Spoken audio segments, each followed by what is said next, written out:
Há quase 70 anos, esses homens eram meninos recém-saídos da escola. In one fell swoop, De uma só tacada, você deixa de ser um menino e se torna um he homem. became a man. Jovens demais para serem envolvidos pelo momento mais sombrio do mundo, o último ano da Segunda Guerra Mundial.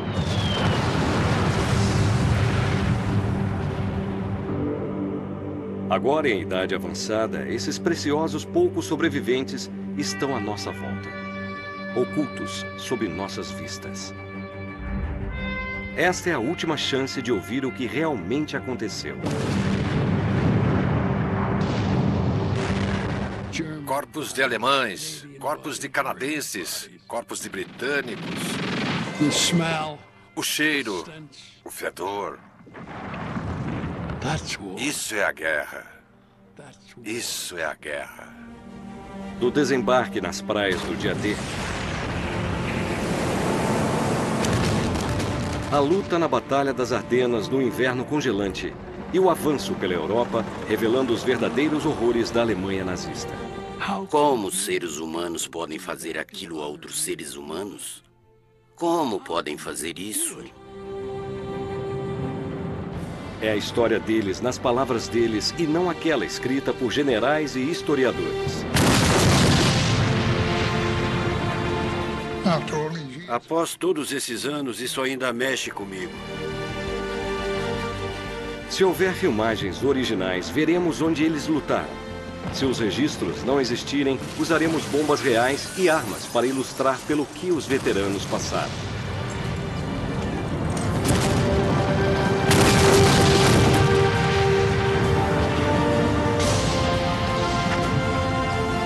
Essa é a história do último ano da Segunda Guerra Mundial na Europa, contada pelos últimos heróis de guerra.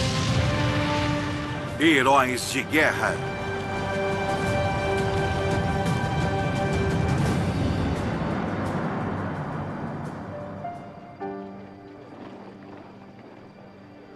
O dia D. Em junho de 1944, milhares de jovens reuniram-se na costa sul da Inglaterra, prontos para a guerra.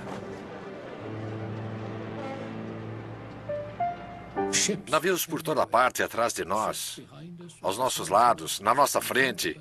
Eu nunca tinha visto tantos navios. Eu nem sabia que tínhamos tantos.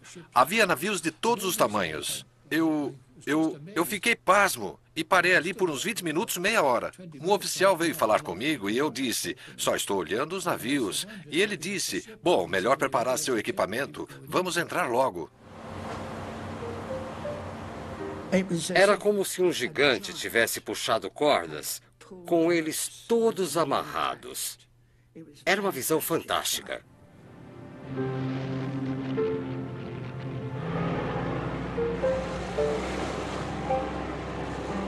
Eu olhava para os penhascos brancos e dizia para mim mesmo, Deus, espero que um dia eu possa voltar aqui novamente.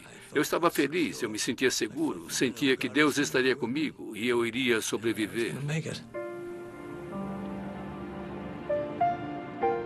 Todo mundo em volta estava com medo, mas ninguém queria demonstrar na frente dos companheiros. Vamos enfeitar o pavão falando de democracia. Isso tudo é bobagem. Mas somos da infantaria. Você luta pelo seu companheiro, o homem à sua direita e à sua esquerda. É isso. Você não quer decepcioná-los. É disso que se trata. Você nem pensa que poderia ser atingido.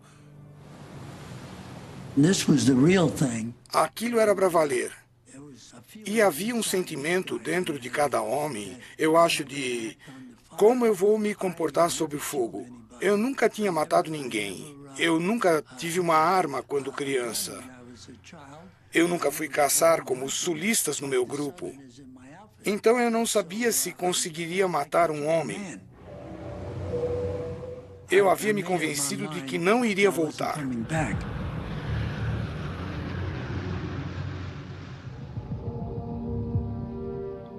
Dia D, 6 de junho de 1944. Esses homens e milhares de outros britânicos, americanos e canadenses receberam suas ordens. 5 praias de codinome, Utah, Omaha, Gold, Juno e Sword, tinham que ser tomadas até o anoitecer. Depois, os generais esperavam que eles tomassem Caen, a 20 quilômetros por terra. Eles enfrentariam uma enorme força maligna. O temível e determinado exército alemão pretendia forçá-los a voltar para o mar.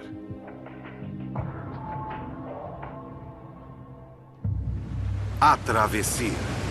Quase 70 anos depois, todos os sobreviventes têm a mesma vívida lembrança da travessia para a França.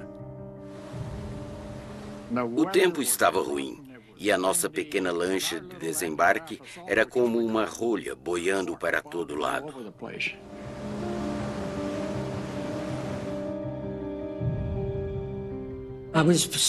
Eu fiquei enjoado continuamente, durante todo o trajeto, até não conseguir ficar mais enjoado.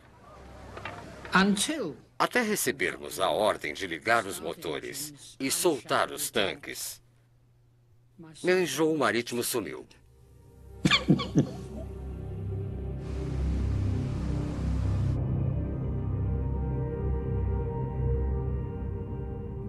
Dava para ouvir uma agulha cair. Francamente dava, porque todo mundo sabia. Havia muito pouca conversa. Mas alguns homens, francamente, tinham premonições. Graças a Deus, eu nunca tive uma premonição. Eles sabiam que iam morrer. Eles sabiam que não iam sobreviver.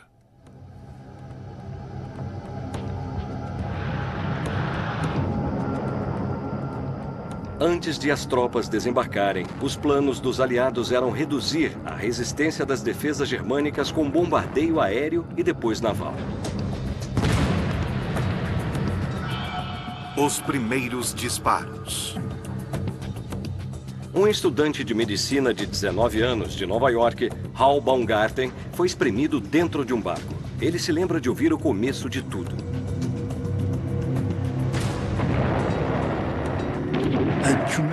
Um enorme barulho, e é claro que o Canal da Mancha estava ficando cada vez mais agitado, porque os navios, quando disparam suas armas, fazem as ondas surgirem.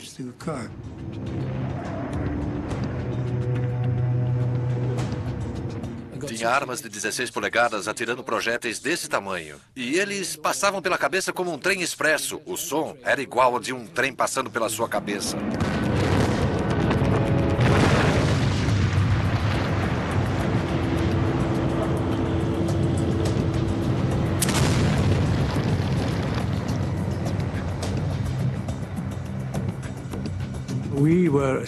Nós estávamos num cruzador rápido com armas de 6 polegadas, o que significa que podíamos chegar bem relativamente perto da praia.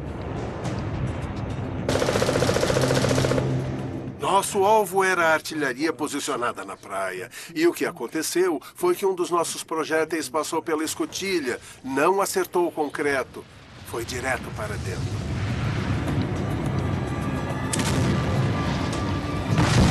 E explodiu, deixando toda aquela casa-mata em pedaços, não maiores do que o motor de um carro. E eles ainda estão lá no meio do mato. E por isso nós chamamos aquilo de tiro de sorte, mas sempre dissemos que foi o mais preciso.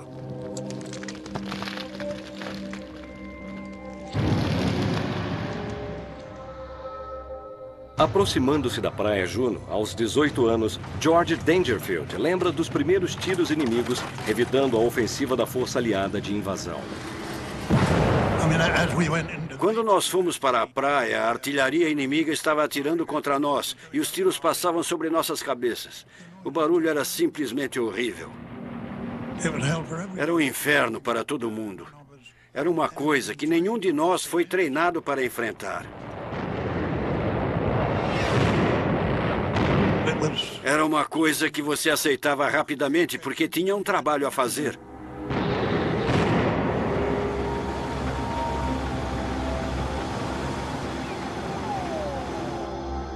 Aos 20 anos, Donald McCarthy era de Boston, nos Estados Unidos. Ele se lembra claramente de quando viu a costa da Normandia pela primeira vez. Eu disse, meu Deus, é a França. Nós vamos para lá, nós vamos invadir.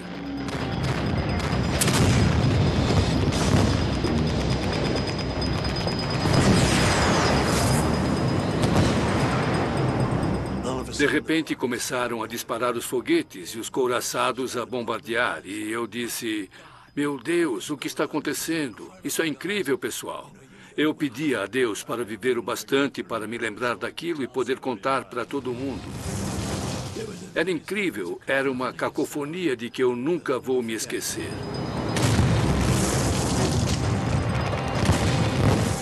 Eu ainda sinto cada som daquilo agora mesmo, enquanto falo com você.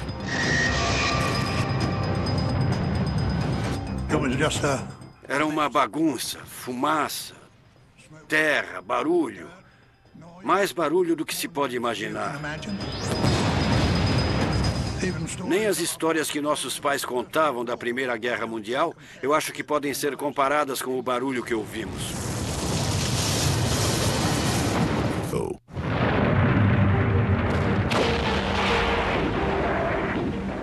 O plano de invasão do dia D estava longe de ser perfeito e o clima era atroz. Para os homens do mar, não se parecia com nada que eles haviam experimentado antes. Primeiro, eles tinham que desembarcar dos navios maiores para pequenas e vulneráveis lanchas de desembarque. Foi quando Bill Ryan teve uma amostra da carnificina que estava por vir. O desembarque. Enquanto estavam circulando, 4 das nossas lanchas foram atingidas por canhões e minas. Minha lancha foi atingida, explodiu nos ares. Só me lembro da minha cabeça batendo na antepara. Fomos atingidos do lado direito e a lancha foi para esse lado. Então, a minha cabeça foi para esse lado. Foi aí que fraturei o crânio e recebi um grande estilhaço do projétil no ombro. Projéteis e bombas choviam por cima dos homens. Sob o mar agitado, os alemães tinham espalhado minas submarinas.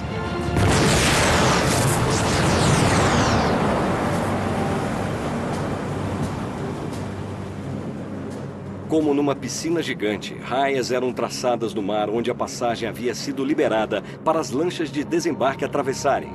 Assim eles esperavam. De repente veio um rangido horrível por baixo e dava para perceber que tinha atingido alguma coisa. Então a frente subiu, a parte da frente subiu. E você torcia pensando, tomara que não tenha uma mina nesse aqui.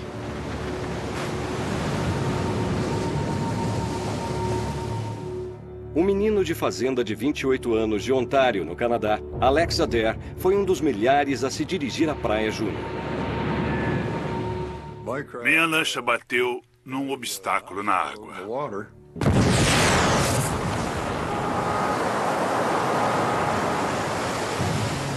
Toda a parte da frente da lancha de desembarque foi pelos ares. E não havia mais nada além de água jorrando, e os homens na frente estavam acabados. Para eles já era fim de jogo.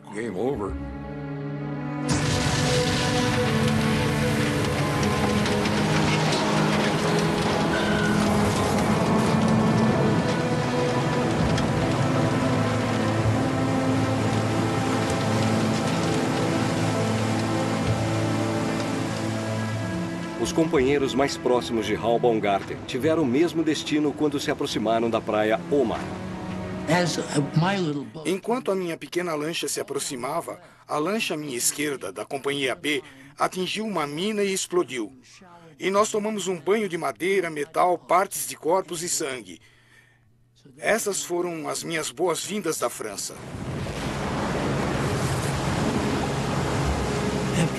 Depois de ver meu melhor amigo morto e ver todos aqueles companheiros serem mortos, a gente fica meio quase psicótico.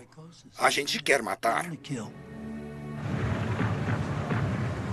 Enquanto as lanchas de desembarque se aproximavam das praias, elas desciam suas rampas, revelando para os homens o campo de batalha à frente.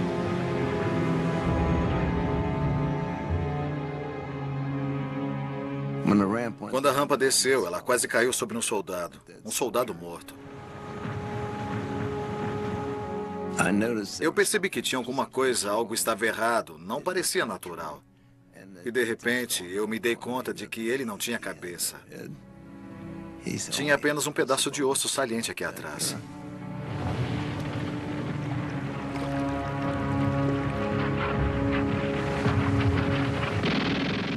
Com a descida das rampas, os homens eram um alvo fácil para os alemães.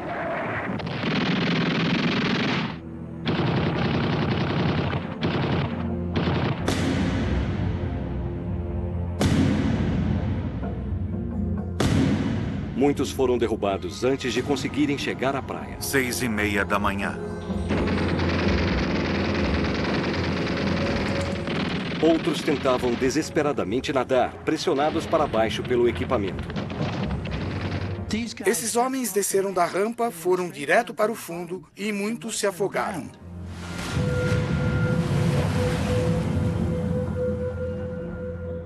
Como Hal Baumgarten, Donald McCarthy estava se aproximando da praia Omaha,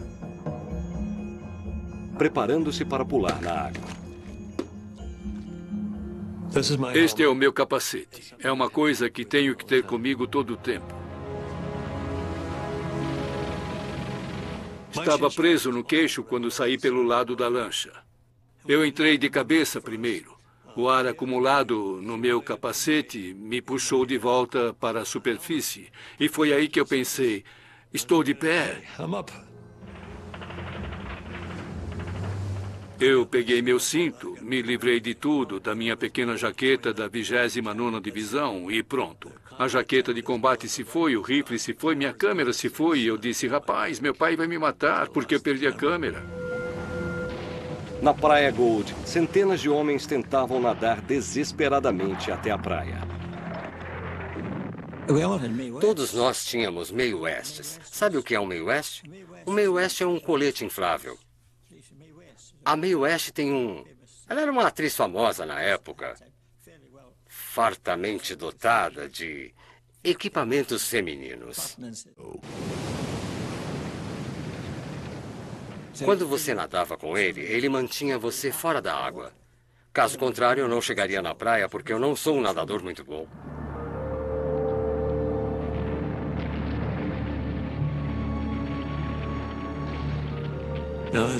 Havia um garoto ao meu lado e eu pensei que ele tinha acabado de subir comigo. Depois descobri que ele tinha se afogado, mas eu estava falando com ele tão de perto quanto falo com você. E eu disse, vamos lá, nade, nade, nade. E ele não dizia nada. Então eu o agarrei pelo ombro e o puxei comigo. No começo eu estava puxando para usá-lo como proteção. Não estava fazendo nenhum favor a ele, estava fazendo um favor para mim. Isso me infernizou por longos anos. Por 25 anos me incomodou. Isso existiu na maior parte da minha vida, essa culpa, porque eles foram os heróis, nós fomos os sobreviventes. Encarando uma saraivada de balas e morteiros, Donald McCarthy se lembra de quase perder a esperança. As praias.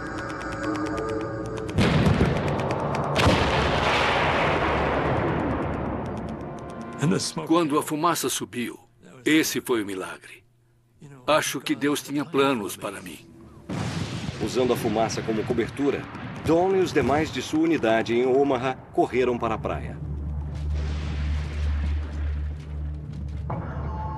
Apesar de muitos homens terem finalmente desembarcado em suas praias, o progresso era lento em Omaha. Com centenas já mortos, as ondas seguintes foram enviadas sem nenhuma ideia do banho de sangue que os aguardava. Um jovem de 24 anos de Liverpool, Jim Kelly, desembarcou na praia Seward. No nosso grupo, devia haver cerca de 7 de nós a 6 passos de chegar à praia. Apenas eu estava de pé. Os outros todos haviam tombado e me mandaram sair da praia. No caos da guerra, Jim se lembra de uma imagem surreal, bizarra. Tinha um homem parado ali, vestindo o uniforme naval completo, todo aprumado, e ficava controlando o tráfego na praia. Vamos, saia da praia. Não deixava ninguém parar. Para fora, para fora. Também chegando à praia Seward estava o sinaleiro Ken Stewart.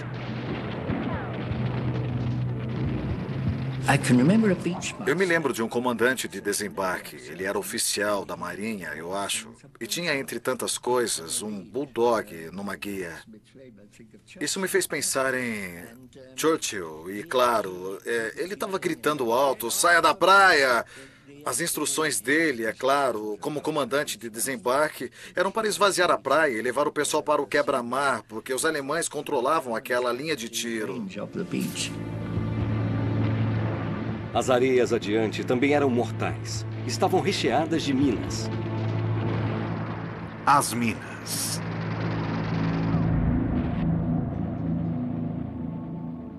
Um homem chegou perto de mim. Eu não sei quem ele era, que uniforme usava. Ele podia ser um engenheiro naquela praia, até onde eu sei. Mas uma mina que tinha sido pendurada no morão de uma cerca se soltou bem quando ele passou ao lado dela e explodiu o homem ao meio.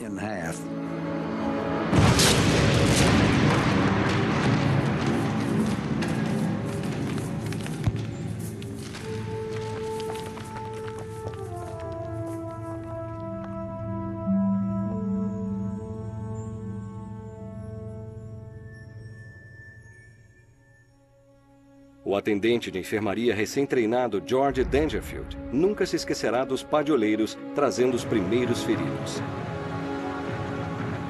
Os números eram impressionantes. Era o caso de tratar os mais graves primeiro, se possível. Eu me lembro bem de um major do exército que trouxemos de volta para a Inglaterra. Olhando para ele, quando ele estava de pé, você não diria que tinha alguma coisa errada com ele. Mas ele veio, ele passou por cima de uma mina terrestre e do topo da cabeça aos calcanhares ele estava totalmente rasgado. Rasgado nas costas todas. Os braços, as pernas estavam totalmente rasgados. Perto da praia Juno, George remendava os feridos o melhor que podia. Em Omaha, e no meio da batalha, estava Hal Baumgarten. Vi coisas naquela praia que ninguém jamais deveria ter de ver aos 19 anos.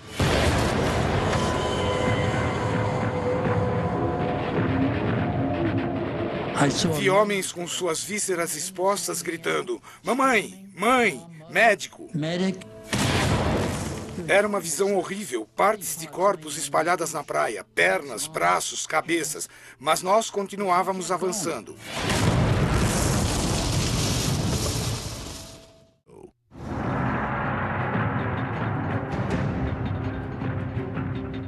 Os aliados começaram a desembarcar nas praias da Normandia e as forças nazistas da Alemanha estavam infligindo pesadas baixas. Antes da invasão, os generais tinham um plano extraordinário que esperavam poder ajudar os soldados a avançar nas praias. A Força Aérea as sobrevoaria e as bombardearia.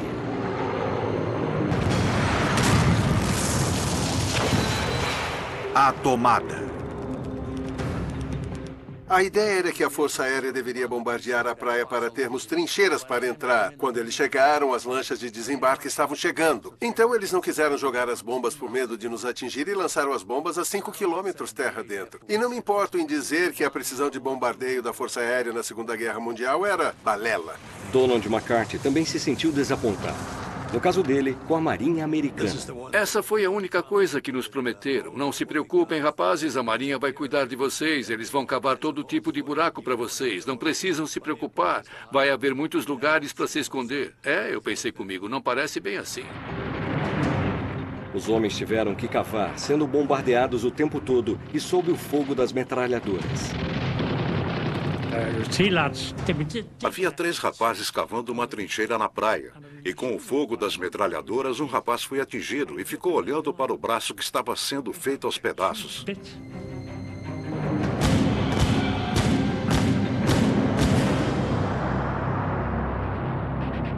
De todos os homens que sobreviveram à loteria do dia D, Hal Baumgarten, na praia Omaha, foi um dos mais sortudos. 7h15 da manhã. Um projétil de 88 milímetros caiu na minha frente. Eu fui atingido por um estilhaço daquele 88 que me acertou deste lado do rosto. Minha bochecha, como foi descrita por um enfermeiro mais tarde, foi parar em cima do meu ouvido. A mandíbula superior foi arrancada do lado esquerdo do maxilar. Eu tinha um buraco no céu da boca. Eu tinha dentes e gengiva em cima da minha língua. Não conseguia cuspir, não conseguia engolir nada. Donald McCarthy também estava na praia Omaha. Até então havia sido salvo do afogamento pelo seu capacete e de uma saraivada de balas pelo corpo de seu companheiro morto.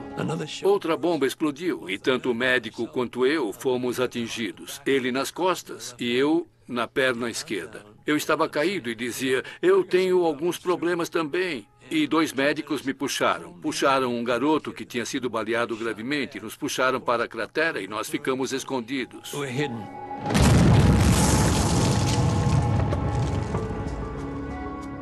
Proteger-se numa praia aberta não era fácil. Milhares como Vincent Horton tiraram vantagem do que encontraram. Eu estava levando a caixa de mapas do ajudante e os morteiros caíram.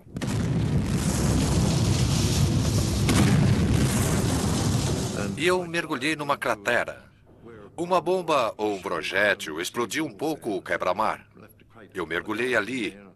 Meu rifle cortou o meu olho em cima. Bem aqui. Em cima. Então eu senti alguns pedaços entrando em mim. E esperei até aquilo terminar. Então eu saí correndo e fui até onde nós tínhamos que nos reunir e devolvi a caixa com os mapas. E ele disse, olha isso. E tinha um buraco assim nele. Não me acertou e atravessou a caixa dos mapas. Mas eles removeram alguns fragmentos de mim. Suturaram meu olho e fomos embora. Com apenas meia mandíbula e a maioria dos dentes faltando, Hal Baumgarten continuou como se nada tivesse acontecido. E foi atingido de novo. 10 da manhã.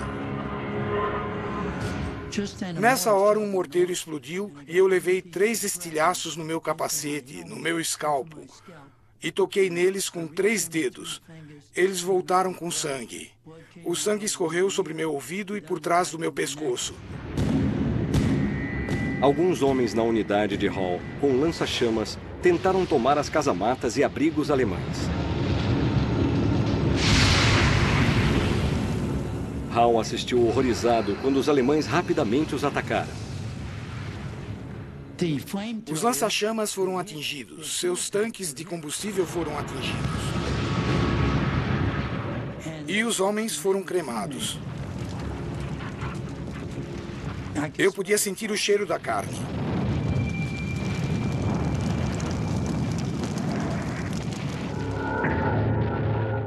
Nenhum treinamento poderia ter preparado George Dangerfield para os experimentos empilhados diante dele.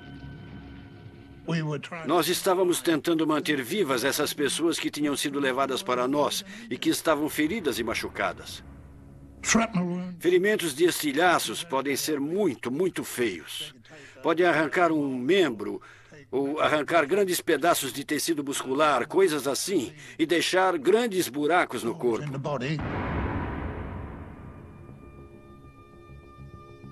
Você tem pouco tempo para se preocupar com o que mais acontece ao seu redor.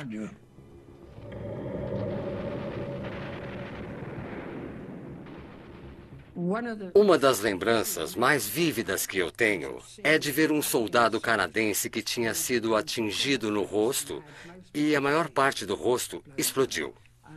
E o padre o estava confortando.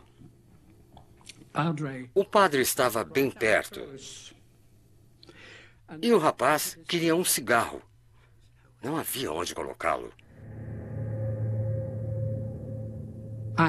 E depois eu vi uma fotografia, tirada por um fotógrafo canadense que desembarcou com eles. Ela não apenas mostra o baluarte de que estávamos perto, mas também alguns canadenses feridos, inclusive um com um grande curativo de campo no rosto. E eu me pergunto, desde então, se esse não é o rapaz que eu vi.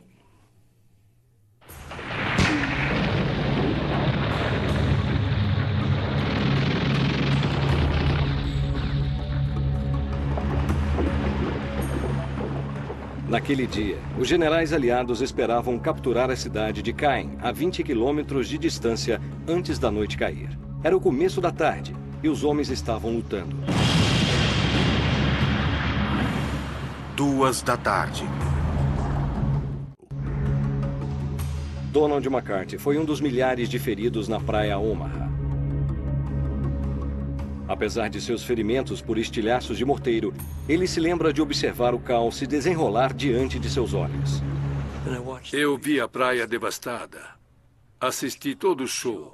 Vi um ME-109 sobrevoar 2 vezes e ir direto para a praia. Vi crianças serem mortas ainda chegando à praia.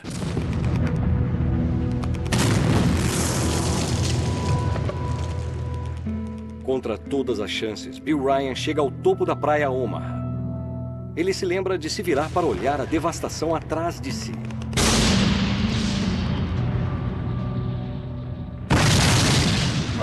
Eu queria ter uma câmera ou um gravador. Eu teria feito uma fortuna, porque eu estava bem no flanco esquerdo, entrando, olhando para a praia Omaha, para aquele caos, aquela confusão, a coisa toda. A única coisa que nos salvou foi aquele destroyer americano, o USS Franklin, que chegou bem perto, sem ficar encalhado, e começou a disparar contra a montanha. Então ele atirou no alto da montanha e foi isso que nos permitiu passar pela saída e chegar ao alto dela.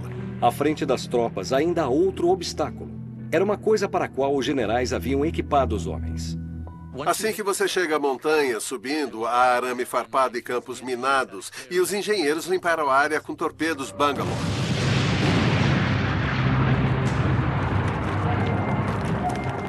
Apesar das perdas e baixas, as tropas remanescentes atravessam com segurança o arame farpado.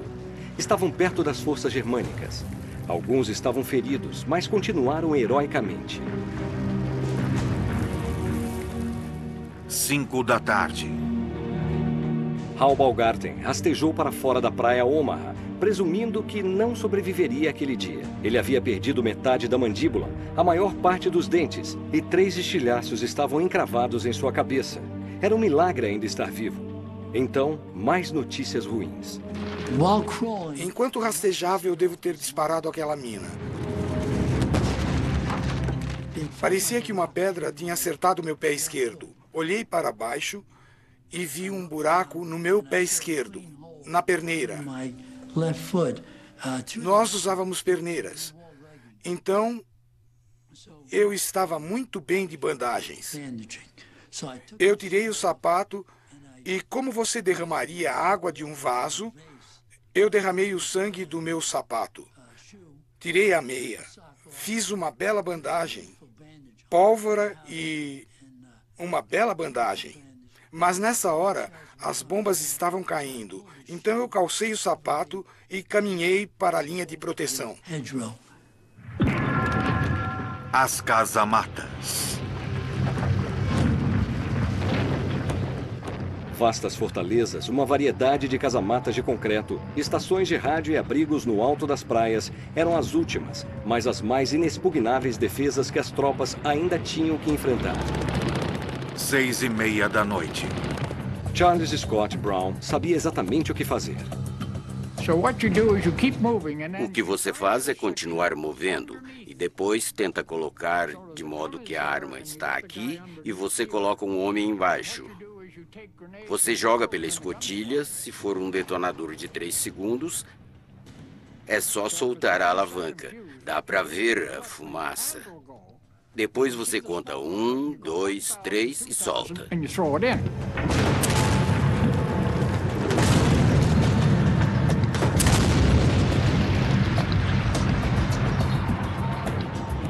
O poder de uma granada permanece vivo na memória daqueles que as usaram.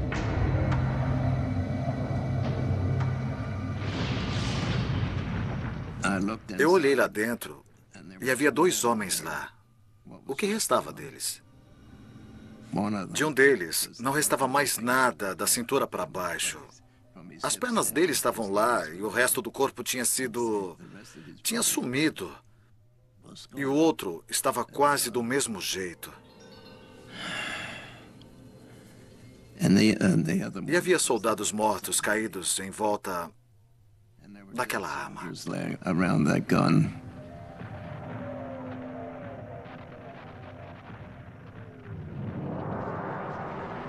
Uma vez no alto das praias, os homens descobriram que, de algum modo, haviam sobrevivido ao mais sangrento assalto da guerra até então. Você diz, graças a Deus não sou eu. Por pior que eu me sentisse por aqueles pobres coitados. Talvez seja egoísmo, mas eu disse, Jesus Cristo, eu sobrevivi.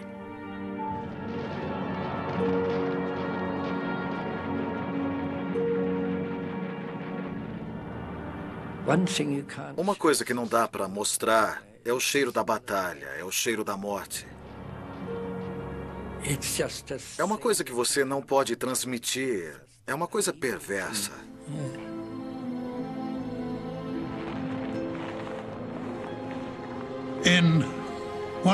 De uma só tacada, você deixa de ser um menino e se torna um homem. Porque tem que lidar com problemas de homens. Era rápido assim.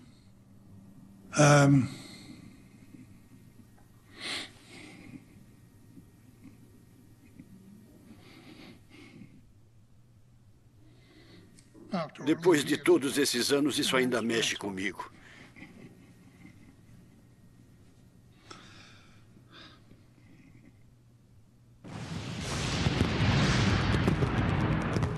Protegendo as praias. As tropas haviam passado o dia inteiro lutando para descer naquelas praias. Enquanto a noite caía, alguns ainda estavam atolados nas dunas. Outros tinham se aventurado até a Normandia, mas nenhum alcançara o objetivo de chegar à cidade de Caen. Na praia Omaha, com meia mandíbula, estilhaços na cabeça e um buraco no pé, Hal Baumgarten estava para ser atingido novamente. Meia-noite. Havia uma metralhadora alemã a uns 50 metros estrada abaixo. E apontando para aquela estrada, uma MG-42. E todo mundo ficou de tocaia ali. Cheguei meio tarde e estava agachado. Então, uma bala veio por esse pedaço do lábio e arrancou esse pedaço do lábio. E arrancou minha mandíbula superior direita.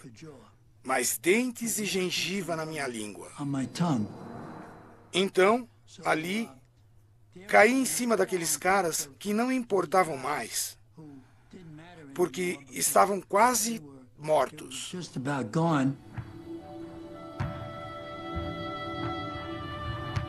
Hal começou a perder as esperanças.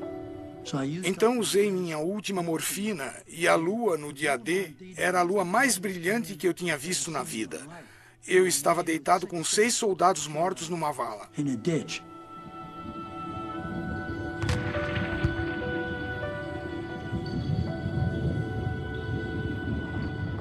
Depois de ser ferido na mesma praia, Donald McCarthy foi levado para um hospital de campo. Havia um patrulheiro descendo e ele trazia alguns chucrutes com ele. E a gente disse, meu Deus, temos alguns prisioneiros. Talvez não tivesse sido tão ruim quanto tínhamos pensado. E nós olhamos para os prisioneiros e todos eles pareciam ser chineses ou japoneses. E nós, de onde eles vieram? Eram ucranianos que tinham sido capturados pelos alemães. Eram prisioneiros russos que eles tinham mobilizado. Eram o tipo de homens da linha de frente que eles usavam como defesa e foram os primeiros prisioneiros que foram feitos. 3:30 da manhã. Hal Baumgarten foi encontrado caído numa vala com 6 soldados mortos. Finalmente estava sob os cuidados dos médicos, voltando de maca para a praia. Ele pensou que sua provação tinha finalmente acabado. Atiradores alemães estavam à minha esquerda, em cima do barranco, e começaram a atirar nos feridos. Eles meteram uma bala na cruz vermelha da faixa do braço do enfermeiro. Atiraram no meu joelho direito, que não foi um ferimento sério, acredite ou não, mas o tiro seguinte passou entre os meus olhos. E bem aí, o Destroyer McCook chegou à praia com o fundo raspando na areia. E o oficial de artilharia se tornou meu amigo mais recentemente. Ele varreu os atiradores com armas de 5 polegadas. Os tiros passaram bem sobre minha cabeça. E você via fumaça subindo por aquele barranco. E os atiradores foram varridos, exterminados. Eu gosto de usar a palavra exterminado.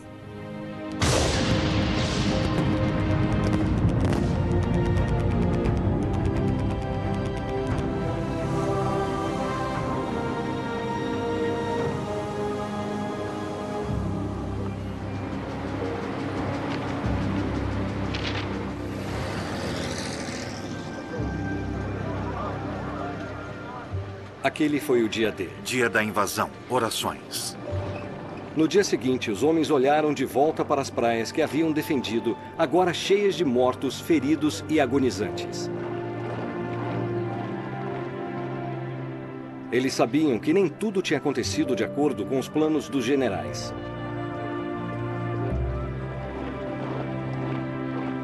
Mas a invasão da Europa havia começado. George Dangerfield passou os meses seguintes transportando os feridos de volta pelo canal.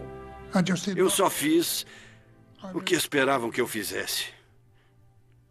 É uma coisa que a vida joga para você e você tenta seguir em frente. Vincent Horton, que sobreviveu a um estilhaço que atravessou sua caixa de mapas, foi seriamente ferido mais tarde, quando pisou numa mina terrestre. Quando acordei e me vi sem as pernas, fiquei arrasado. Mas quando percebi que estava vivo, eu fiquei feliz. E soube então que não haveria mais guerra para mim. Em outras palavras, tudo bem agora, meu caro. Acabou. O invencível Hal Baumgarten, ferido 5 vezes só no dia D, foi mandado de volta para a Inglaterra. Ele nunca mais lutou. Isso me deu um grande apego à vida. Em outras palavras, eu sabia como a vida era curta. E sobreviver a uma coisa daquelas mostra a você que a vida é importante. E todos os dias eu digo à minha esposa, talvez 5 vezes por dia, o quanto eu a amo e aos meus filhos. Todos os meus filhos dizem, quando conversam comigo, eu te amo. E nós dizemos a mesma coisa de volta. Porque nunca se sabe quando a sua hora vai chegar.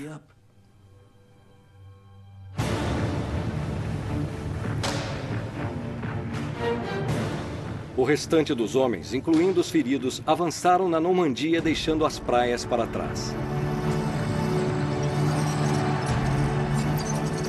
Você sabe o que aconteceu na ação anterior. E, santo Deus, você tem medo do que vai acontecer na próxima.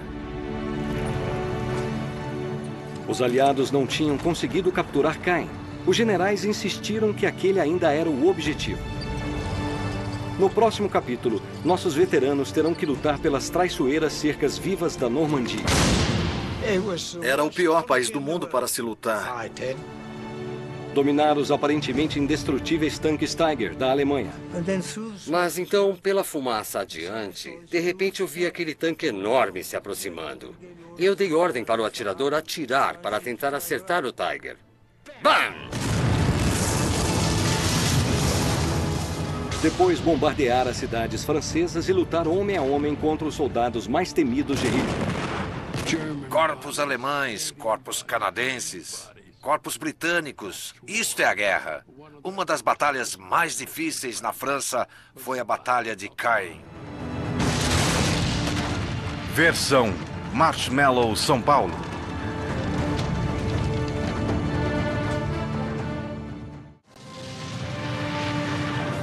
Heróis de Guerra.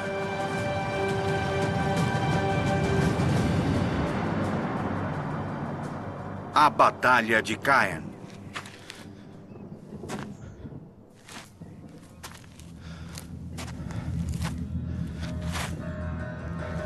Depois das praias do dia D, vieram os campos da Normandia. Foi difícil.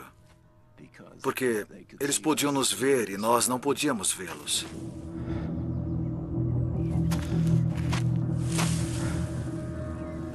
Eu diria que foi o pior combate que eu já estive. Porque nós perdemos homens demais. Você vai de uma cerca viva para outra, e os alemães estão atrás de cada uma delas.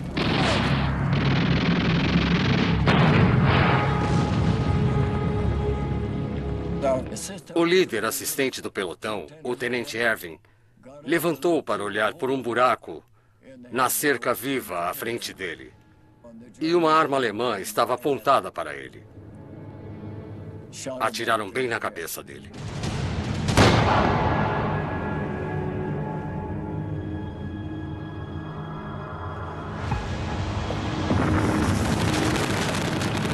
Poucas horas antes, nas praias do dia D, esses homens já haviam suportado fogo constante de casamatas, bombardeios e minas submarinas.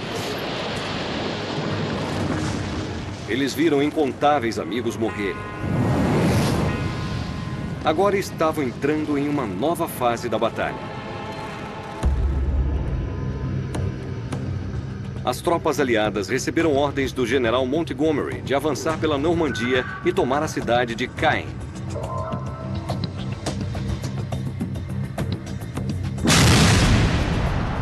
O Bocage.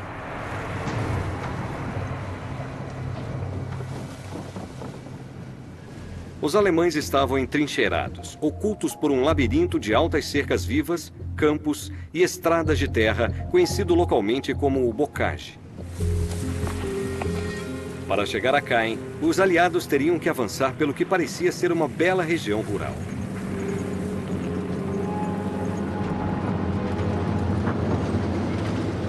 Na realidade, era mais como uma batalha na selva. Incrivelmente, ninguém achou que esse terreno seria difícil. Divisões armadas, que haviam sido vitoriosas nas planícies desérticas do norte da África, foram enviadas na frente. Em seu veículo de reconhecimento, Ron Titterton, aos 23 anos, foi parte do avanço. Era o pior campo do mundo para se lutar. Nós estávamos acostumados à luta aberta no deserto. E deixar o deserto para vir lutar num campo como o Bocage era... Sabe, para nós era suicídio.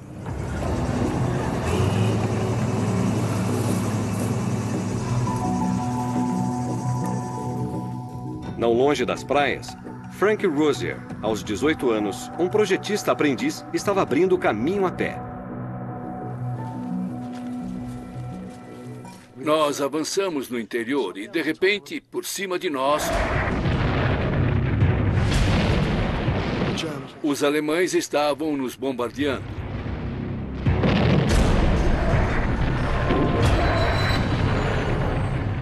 Eu me joguei no chão e o rapaz que caminhava ao meu lado deve ter sido atingido, porque as mãos dele caíram na minha frente. Quando me joguei no chão, uma mão caiu comigo, um braço inteiro caiu. E gritei como um louco. Mas isso faz sentido, porque o estouro, a explosão, sobe. Então, o lugar mais seguro é deitado no chão.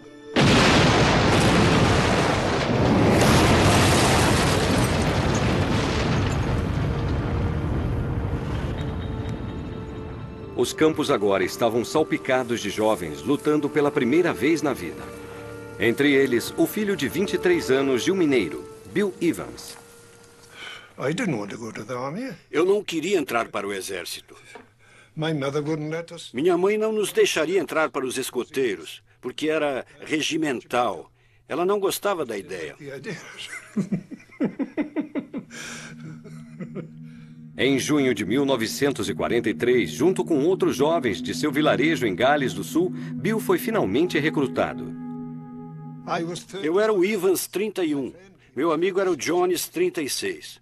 Por quê? Havia muitos Jones no regimento galês, certo? Havia muitos Evans, havia muitos Griffiths, certo? Tanto que quando o correio chegava, ou se um oficial ou um sargento chamasse você, em vez de dizer Evans ou Griffiths, havia muitos sim, senhor. 7 mãos levantavam, 10 braços levantavam para os Jones.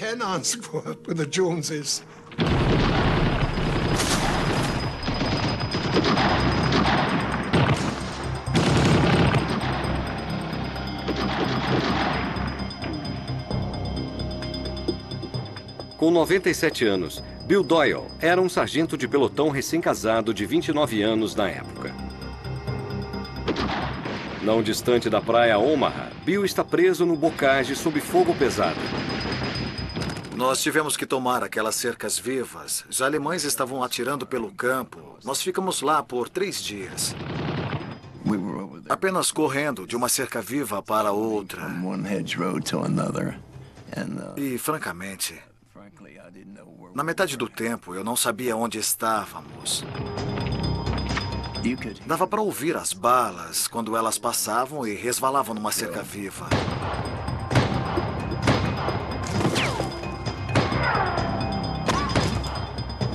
Depois, os alemães jogavam granadas por cima.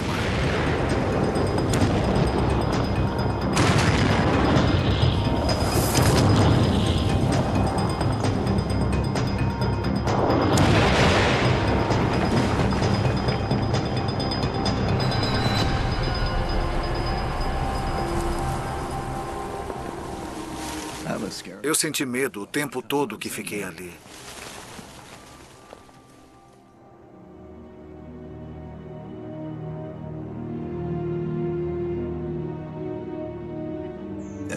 Havia 3 companhias ali, quase 600 homens. 110 de nós voltamos daquela missão.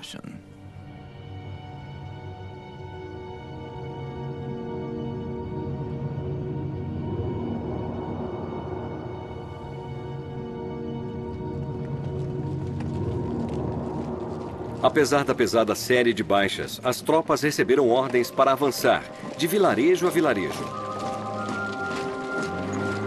Bill Evans e os homens do batalhão de fronteira de Gales do Sul foram mandados através de um bosque.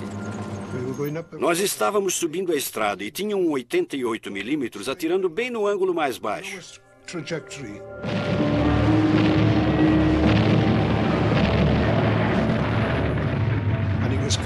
Ele estava entrando pelas árvores e os galhos e as árvores caíam.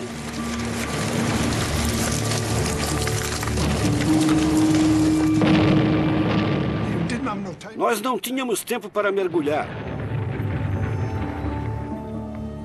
Então, o Jones 36 estava ali do outro lado da estrada. E ele gritava. Gritava como um louco. E eles ainda estavam atirando nas árvores acima de mim.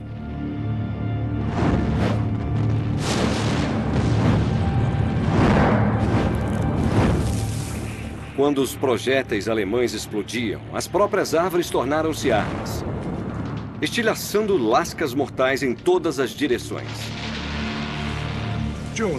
O Jones estava gritando e tinha uma lasca de árvore no rosto. Tudo que eu conseguia ver era a bochecha, o osso malar aqui e o sangue jorrando para fora.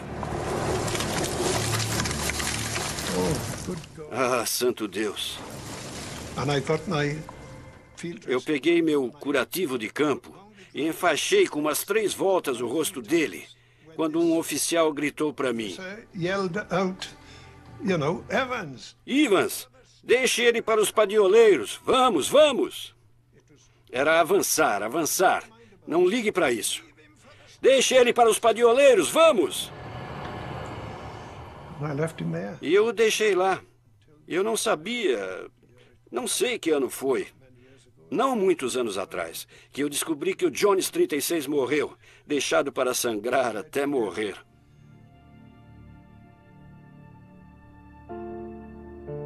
Bill e Jones saíram da mesma vila galesa para a França. Frederick James Jones morreu nos campos da Normandia com apenas 19 anos. Eu fiquei enojado na ocasião. E me sentindo culpado, eu acho, por eu não ser inteligente o bastante Bom, o que eu fiz não o ajudou, entende? E... não tanto me culpando, mas... um tipo de sentimento... querer ter podido fazer mais por ele, sabe?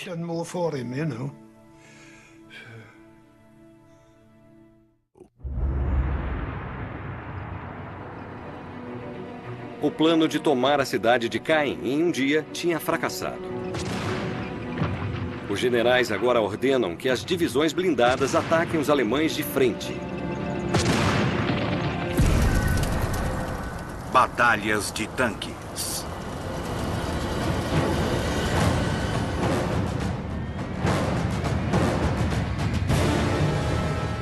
Aos 19 anos, Harold Curry deixou a escola em Liverpool para se unir aos seus heróis, os Ratos do Deserto. E agora ele estava em um de seus tanques, lançando-se através dos campos da Normandia. Era uma sensação maravilhosa. Naquela idade, sabe, é tudo empolgação. Não é... eu não tinha noção de medo.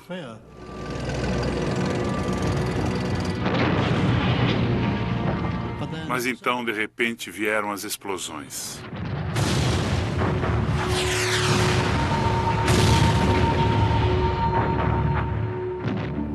Era devastador, porque você avança no seu tanque alinhado com outros tanques. Então, podia-se ver o tanque à sua direita explodir, outro à sua esquerda explodir. E era uma questão de sorte se você seria o próximo ou não.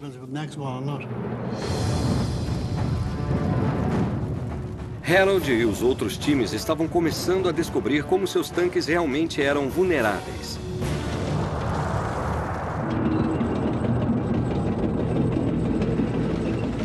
Quando se depararam com uma das armas alemãs mais destrutivas, o tanque Tiger.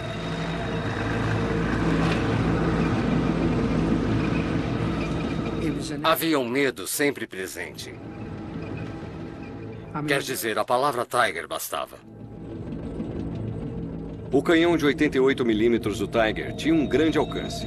Ele podia acertar um por um os tanques aliados, antes de seus tripulantes perceberem que eram alvos.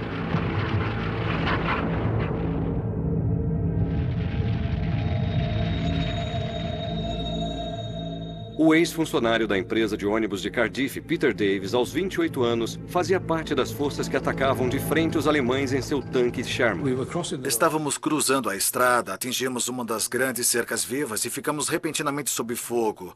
Projéteis pesados estavam chegando perto de nós. Um tanque foi destruído e os 5 homens mortos. Outro tanque foi atingido e 2 homens morreram. O segundo nos atingiu direto na parte de trás, no motor. Esmagou o motor. O diesel estava jorrando e um projétil caiu perto da minha perna. E ainda estava em brasa quando atravessou o tanque.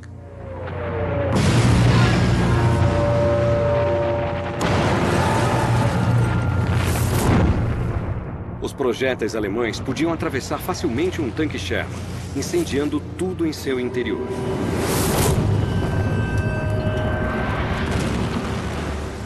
Nós fugimos, corremos em busca de abrigo.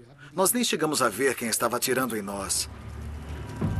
Então, o projétil atingiu nosso tanque de combustível.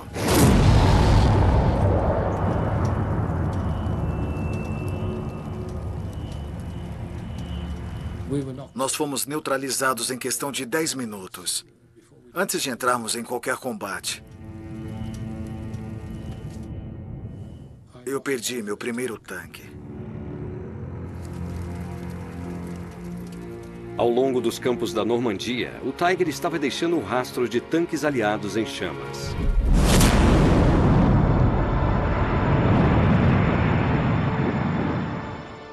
Nove em 10 vezes, quando era atingido, ele explodia. Em outras palavras, ele ficava em chamas.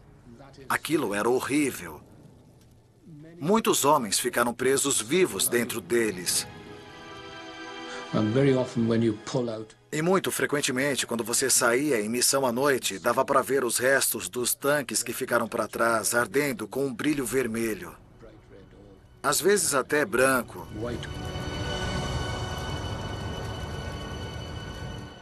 Isso faz parte do horror da guerra.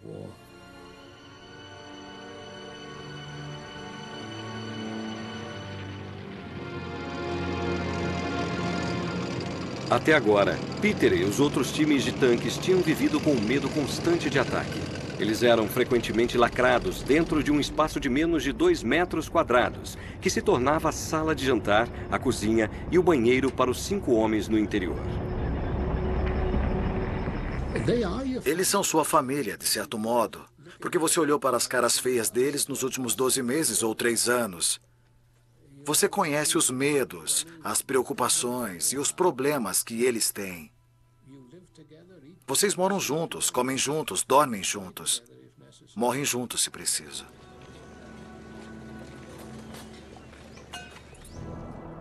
Na vida civil, Ian Hamilton, aos 22 anos, era bancário. Ele agora era um comandante encarregado de 5 tanques. Apesar do medo incessante, havia sempre a esperança de que você não fosse um alvo.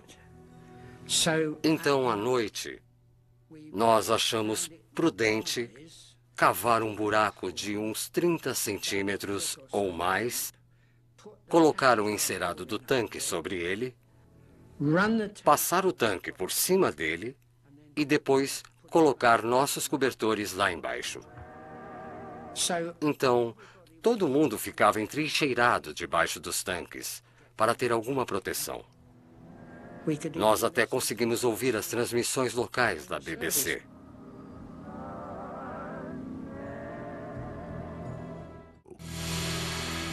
O ataque frontal foi outro fracasso. Quando a inteligência militar avistou uma brecha nas defesas alemãs, o general Montgomery mandou os tanques passarem sorrateiramente por ela, numa pequena cidade a oeste de Caen.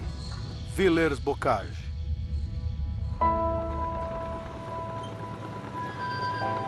Na manhã de 13 de junho, os tanques entraram na pitoresca cidade de Villers-Bocage. Entre eles, o estudante que sonhava ser comandante de tanque Harold Curry, em seu tanque Crowell. Nós chegamos num lindo dia. As pessoas saíram à rua, com flores, cidra e conhaque. E nós pensamos, isso é ótimo, nenhum sinal dos alemães. E pensamos, hoje vai ser um dia maravilhoso para nós.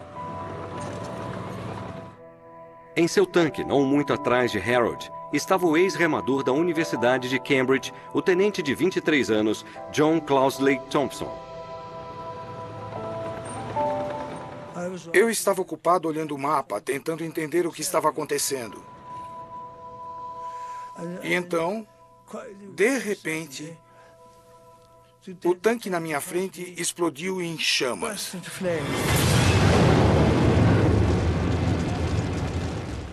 Eu não conseguia ver nada, havia muita fumaça. E o tiro de 88 milímetros foi tão perto dos meus ouvidos que, apesar de estar usando fones de ouvido, eu fiquei surdo pelas 24 horas seguintes. Harold e John não tinham percebido que tinham sido vistos pela elite da 101ª Divisão Panzer, que estava descarregando seus tanques Tiger perto dali. Seu comandante era este homem, o temido Michael Wittmann, pessoalmente condecorado por Hitler com a mais alta comenda do país, a Cruz de Cavaleiro da Cruz de Ferro com folhas de carvalho. Ele era famoso pelo crédito de destruir 137 tanques. Eles não esperavam que estivéssemos ali. Nem nós esperávamos que eles viessem para Villers-Bocage. E nós ficamos cercados por toda uma divisão E tínhamos apenas um regimento. As chances eram impossíveis. Os tanques normalmente lutam uns contra os outros a certa distância. Mas em Villers-Bocage, nós nos vimos enfrentando os tanques alemães atirando por entre as construções. Foi aterrorizante.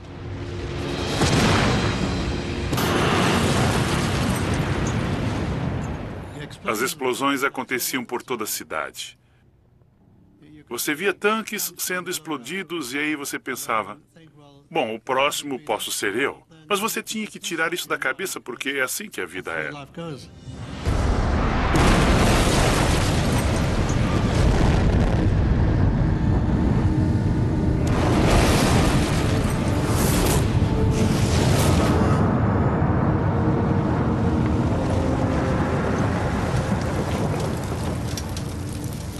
Então, através da fumaça adiante, eu vi de repente um tanque enorme se aproximando.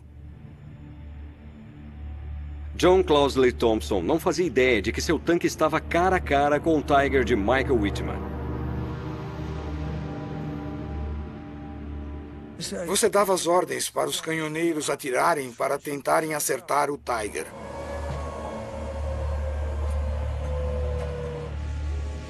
Bang!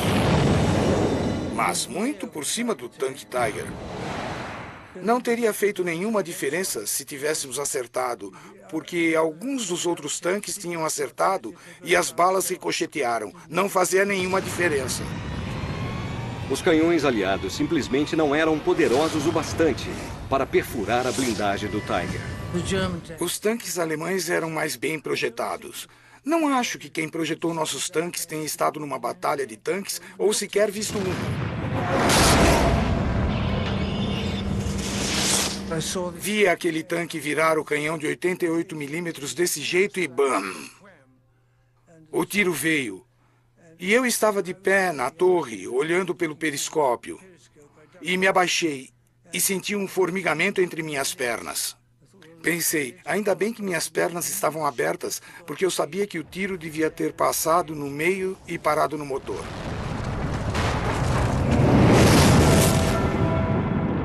Tudo que eu vi foi a massa de chamas vindo do motor.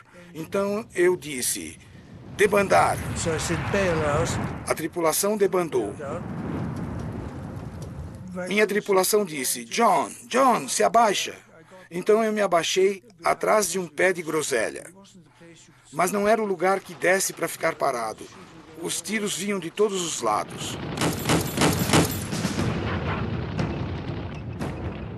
O tanque atrás do meu era o tanque dos ajudantes. E o Tiger estava respondendo ao fogo. Ele o acertou com um tiro e foi para dentro da cidade.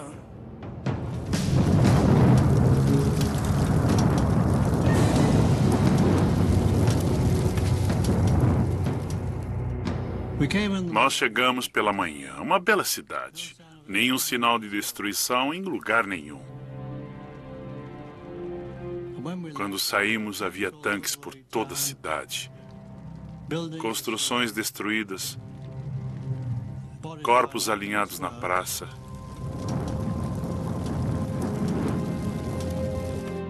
Jovens que estavam vivos naquela manhã estavam mortos. Você tem que viver com isso.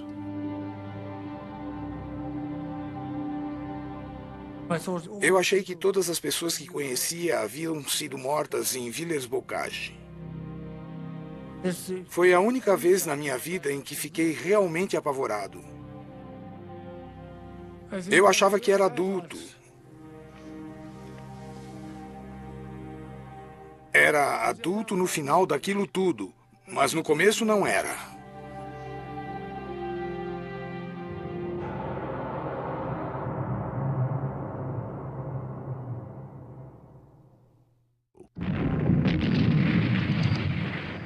A cidade de Caen deveria ter sido capturada no dia D. 3 semanas depois da invasão, ela ainda não havia caído. Após fracassar no ataque frontal aos alemães, os generais elaboraram um novo plano. Cercar a cidade. Canadenses, americanos e britânicos se mobilizaram para circundar as defesas alemãs.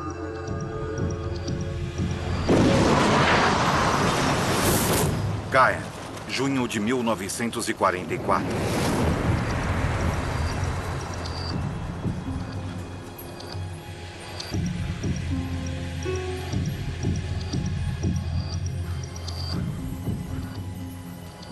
Nós tínhamos que avançar até onde eles se defendiam. Então ficamos com o pior trabalho. Nós tínhamos que encontrá-los.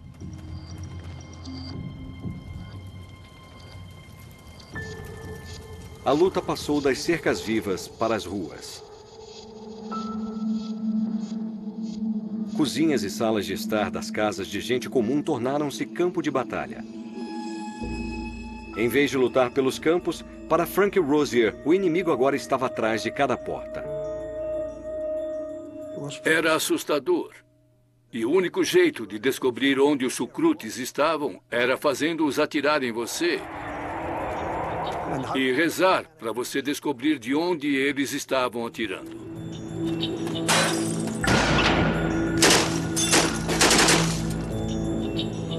Era difícil.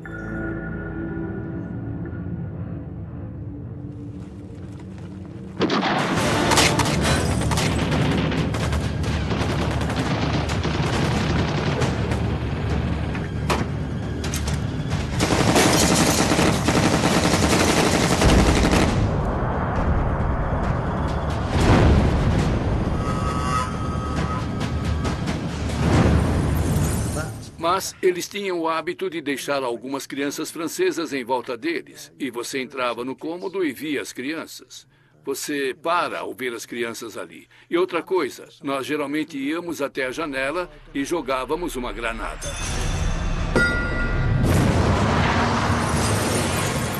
As pequenas granadas na forma de um abacaxi, usadas para limpar trincheiras inimigas e casamatas, foram projetadas para serem letais em pequenos espaços fechados.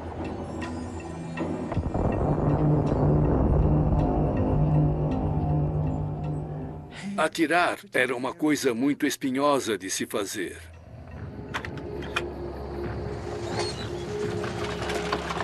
Nos campos, as unidades de artilharia improvisaram com seus canhões antiaéreos Bofors. Elas o apontavam com um ângulo baixo para poder disparar como uma metralhadora. Um estudante de 17 anos que mentiu sobre sua idade para poder se alistar, o artilheiro Bruce Melanson, agora fazia parte da equipe do canhão Bofors. Os alemães tinham uma boa forma de tentar esconder suas tropas. A camuflagem com feno. As casas atrás deles eram casas e o feno era colocado na frente de todas elas. Portanto, quem é que ia atirar numa pilha de feno? Para quê? Você não quer matar o feno.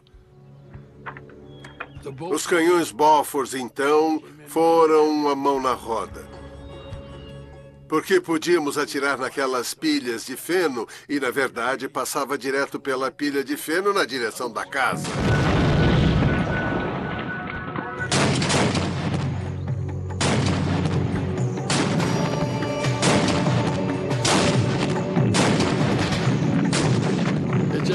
Era só bang, bang, bang, bang, bang. Ele dispara projéteis de até 40 milímetros. E assim que acertava, havia uma explosão, esparramava, abria. E depois de alguns tiros, colocavam fogo lá dentro. Eu vou te contar. Algumas mãos apareciam. Inúmeras.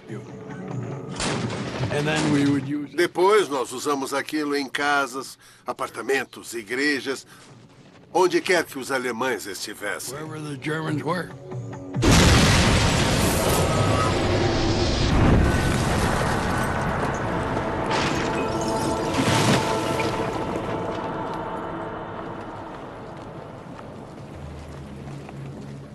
Não longe de Bruce, os canadenses tinham vencido uma unidade alemã nos subúrbios de Caen. O soldado de 20 anos, Alex Adair, um trabalhador agrícola de Ontário, estava guardando os prisioneiros. Nosso oficial comandante, Jock Sprague, se dirigiu à companhia e disse: os Queensall não atiram em prisioneiros.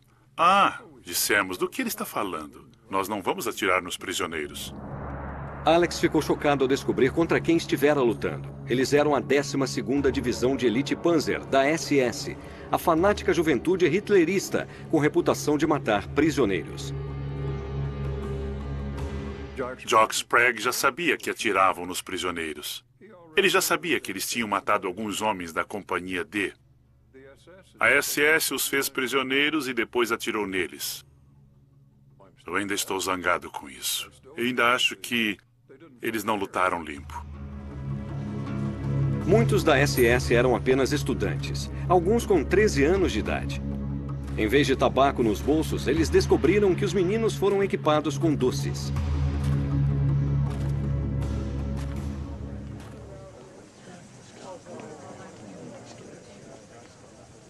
As tropas de terra ainda não estavam nem perto de capturar Caen. Havia inclusive o temor de serem pressionados de volta para o mar e de a invasão da Europa ser abandonada.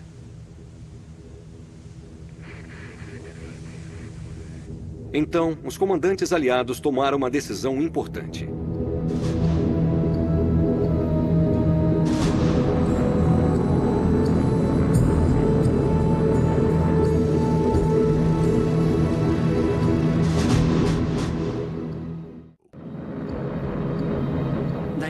Eles chegaram de manhã cedo, voando sobre o mar.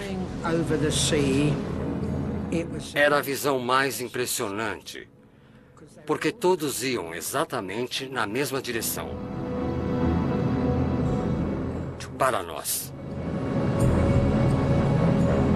Quando os aviões vieram bombardear, eles não estavam muito alto. Nós nos levantamos e comemoramos. Havia tantos bombardeiros que era como uma esteira rolante.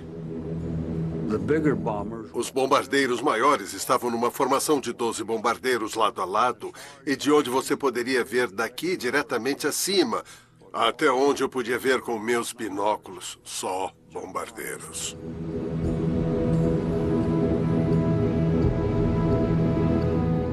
Mais de 2.000 bombardeiros foram enviados para devastar a cidade de Caen.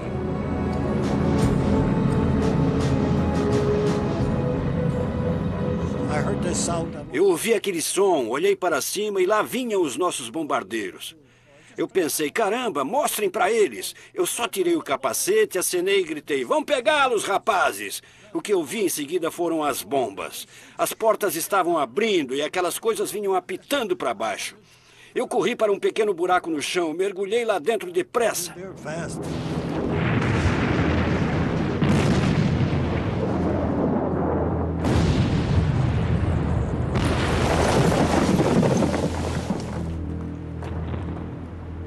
As bombas começaram a cair e a poeira daquilo começou a vir na nossa direção.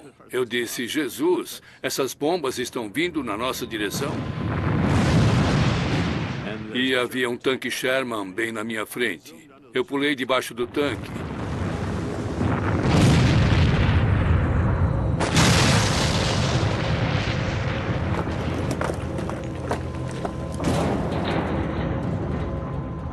Deus Todo-Poderoso.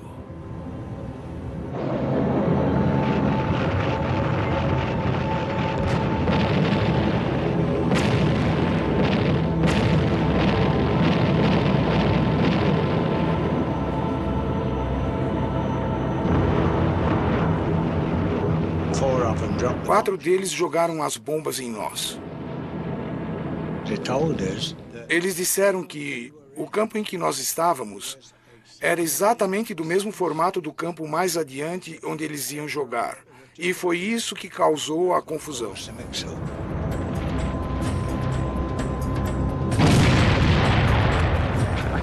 Foi assustador.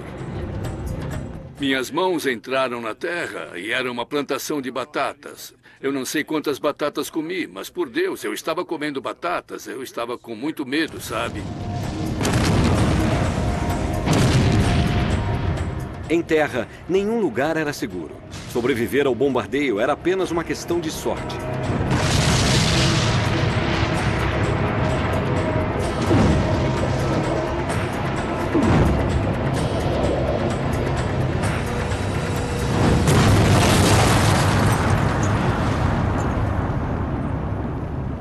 Nós perdemos 60 homens.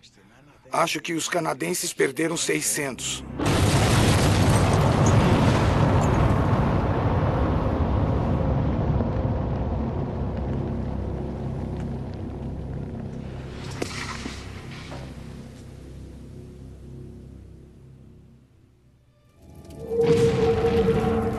Caen, julho de 1944.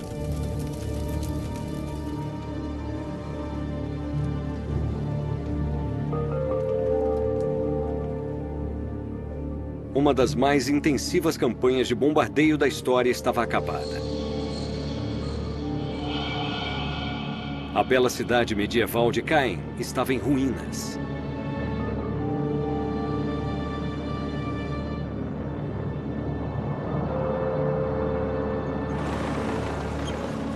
Em sua desesperada tentativa final de tomar Caen, os generais aliados a tinham destruído. Eles explodiram todo o maldito local. Perdão pela expressão. Nós tínhamos lugares na primeira fila para assistir ao bombardeio. A cidade estava um inferno, então eles não conseguiam levar os blindados pelas ruas.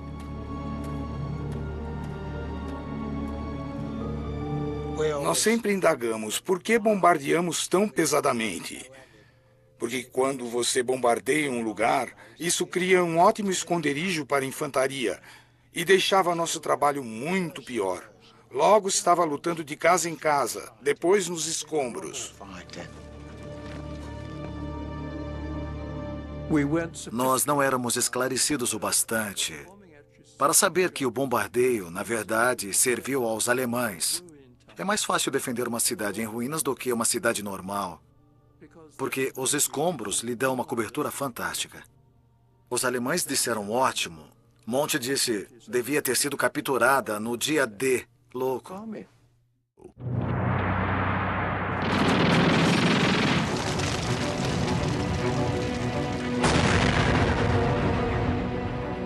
Avançando com seu canhão Bofors, Bruce Melanson lembra claramente da tentativa desesperada dos alemães de mantê-los fora.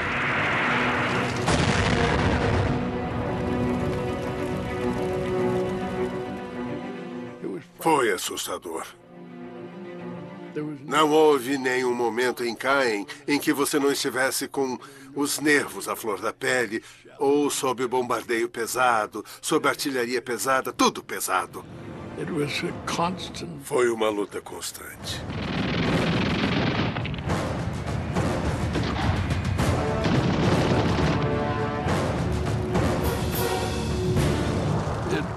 Foi uma batalha encarniçada.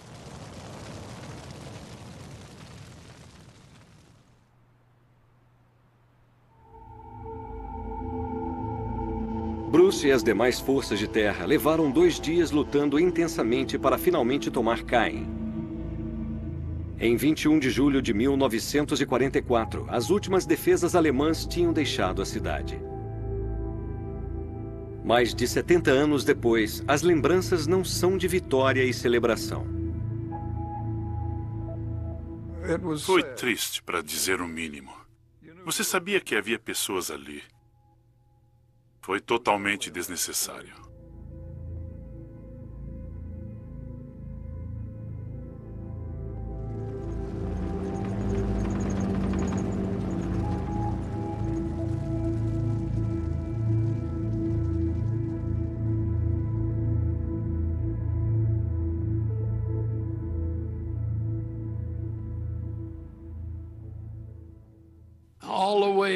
Durante toda aquela batalha, não havia nada além de ver corpos mortos. Cavalos mortos. Vacas mortas. E à medida que avançávamos com os nossos caminhões e canhões para tentar passar, nós tínhamos que parar, às vezes, e remover os corpos para podermos passar. E depois os corpos seriam recolhidos pelas equipes médicas, sabe? Mais tarde, o cheiro, o fedor. Essa foi a Batalha de Caen. É isso que você vivencia, é isso que você vê. É para isso que você olha. Corpos alemães, corpos canadenses, corpos britânicos. Tudo estava bem ali para ser visto. Entre os porcos, os cavalos, as vacas e tudo mais. Isso é a guerra. Isso é a guerra. Era assim que Caen estava. Horrível. Absolutamente horrível. Uma das batalhas mais duras na França foi a Batalha de Caen. Eu nunca vou me esquecer.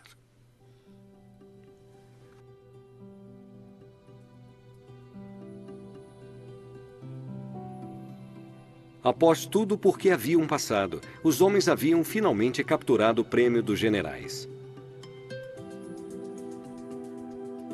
Do desembarque do dia D à tomada de Caen, mais de 150 mil soldados aliados tinham sido mortos ou feridos.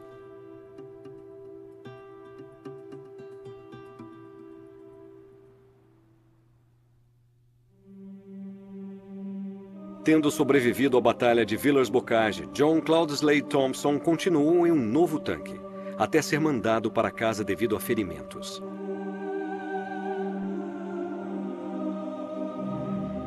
Logo depois de perder seu amigo Jones 36, Bill Evans foi ferido no joelho. Ele passou o resto da guerra se recuperando.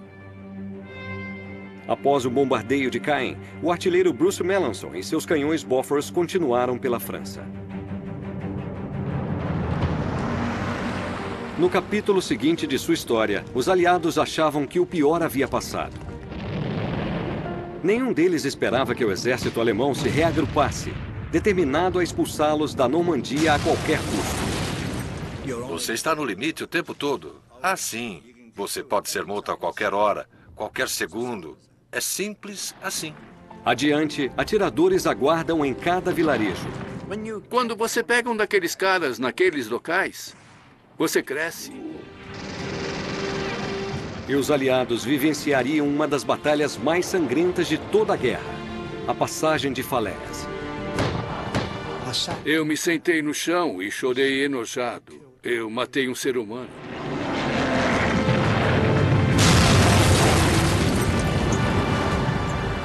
Versão Marshmallow São Paulo.